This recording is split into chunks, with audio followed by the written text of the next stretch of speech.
Donc on a un livre qui est le livre sacré, qui est le Coran, et qui donne une orientation.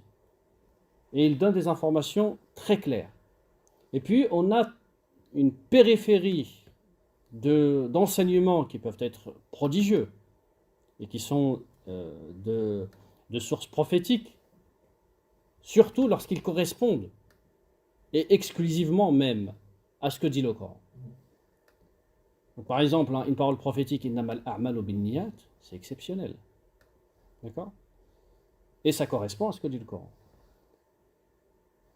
Mais lorsqu'on a un verset du Coran très clair, on a le Coran qui dit une chose, et puis on a d'autres propos, quels qu'ils soient, qui disent exactement le contraire, je ne comprends même pas cette volonté de vouloir essayer de...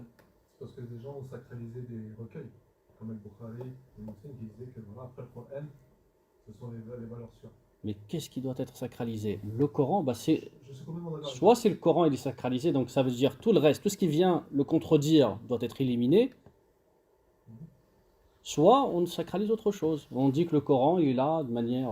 Souvent, je n'entends pas parler. ouais, c'est périphérique. On l'utilise pour embellir sa voix, pour le tarawih, pour lorsqu'il y a une naissance, lorsqu'il y a un mariage, un décès, une construction. Une possession. Ou une construction. Je pensais que tu allais acquérir...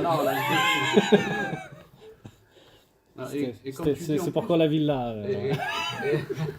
Et comme tu dis, on sera jugé sur le Coran, mais sur rien d'autre. Sur le Coran. Dieu le répète. فَبِأَيِّ حَدِيثٍ بَعْدَ اللَّهِ وَآيَاتِهِ يُؤْمِنُونَ.